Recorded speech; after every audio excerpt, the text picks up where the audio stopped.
Fly fishing for carp is something that's vastly increased in popularity recently, but one thing that people seem a bit reluctant to do is to move away from bait style flies and go on to realistic copies of insects, which is exactly what we're going to do today. We're at Bellbrook Fishery today, which as you can see is perfect for carp on the fly because it's lovely and weedy. We know that there's going to be lots of natural food here. It also helps because it's sympathetically managed and you can book out half or even the whole lake, so there's plenty of space, and that is key unfortunately on some venues. You do have to be mindful of other anglers and seek permission. Now there are all sorts of flies that will work for carp. They'll eat a really wide range of food, but broadly speaking we can break these down into 3 categories. We've got dry flies that float on the surface. We've got weighted flies which are designed to work lower down in the water column or near the bottom. And we've also got slow sinking flies, and this is my main choice today, I suspect, because we've got a warm summer's day. The carp are going to be cruising in the surface layers, so I'm going to be looking to drop one of these in front of fish that are investigating. Last but not least, you'll see a lot of the patterns I've shown you are what you call general fit, but are also always looking at the water and seeing what's naturally occurring, and you can tailor that by venue if you keep your eyes peeled. So for this lake here, I know for a fact it's stream fed, so there'll be mayflies.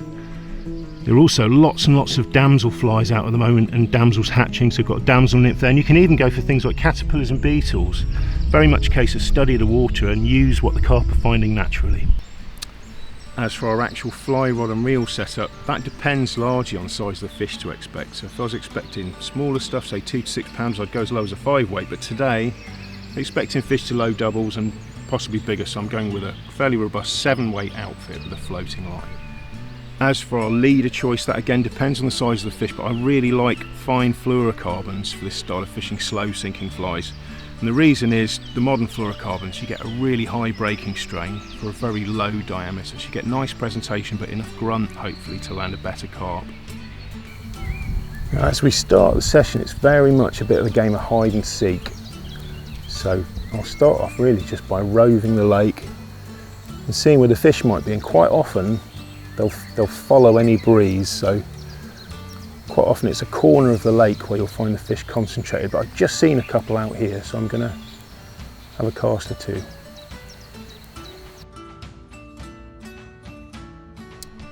With a natural venue like this, it's very much a case of looking for quality of fish and experience rather than quantity. I mean, okay, we could break out a bag of dog biscuits and go to a commercial, maybe catch 100 pounds of fish, but it really isn't quite the same.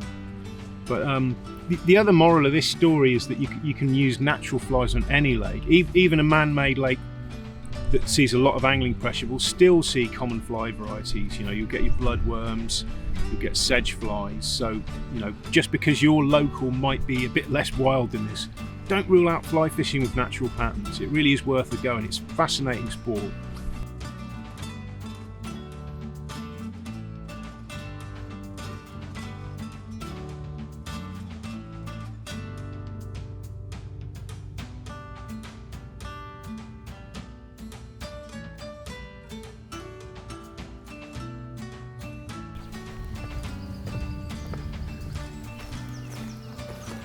Oh, can't believe how hard that fish fought. Mind you, they tend to go off on rockets like this lake. With it being stream fed, there's obviously a really good oxygen content in there, which just seems to give them extra energy. Barbless hooks falling out in the net, which I always like. It was a slow sinking spider that did the trick. I'd probably had 2 or 3 goes at him and missed, and just shows the fly needs to be right in front of the fish as it's cruising. Not on the fish's head, not a metre away, but just where it can see it. And yeah, ludicrous fight for the size of fish. It's probably no bigger than 5 or 6 pounds, but that's a lovely looking mirror carp, really dark from this clear water. And not a chum mixer in sight.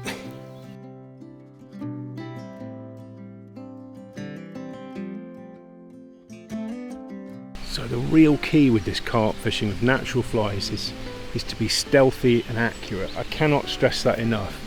A lot of the time I'm really just looking and not casting at all. And when I see a fish, I'm trying to drop that fly just in front of it so it'll sink into its path. You know, put it on its head, it'll spook. Put it too far away and it won't take any notice. So it's really all about being accurate, and a lot of the time not retrieving at all. Most of the time Other than the odd draw to get the fly in position, I'm just watching for that reaction from the fish.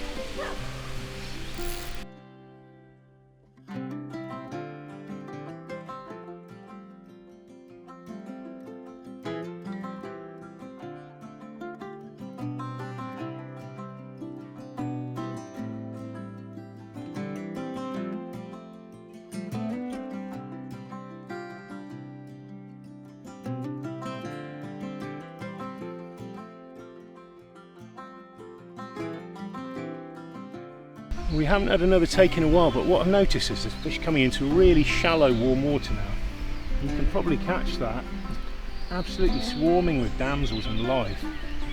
So what I'm going to do is just wait here, and when I do see fish passing, I'm just going to pop my fly down into the gap, and there's only 2 or 3 feet of water in places there.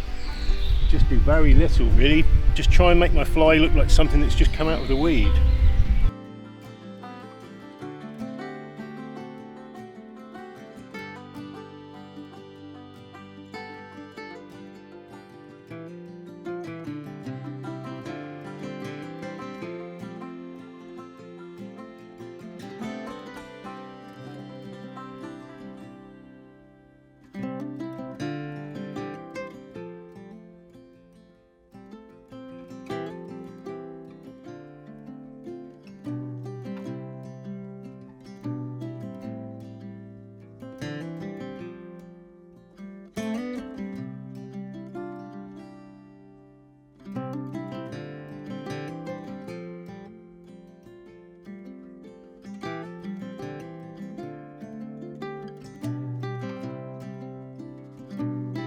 Oh well, that was some battle. We've got a nice double figure fish here.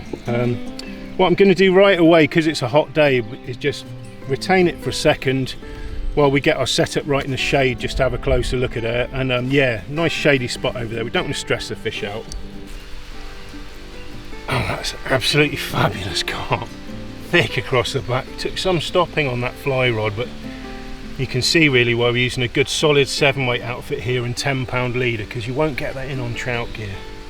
What a fight, and a beautiful take as well. Caught her just browsing around the weed in only 2 to 3 feet of water, and she sucked up the nymph without a second thought in the world, which just shows they are on the natural food. You don't have to feed these fish to catch them.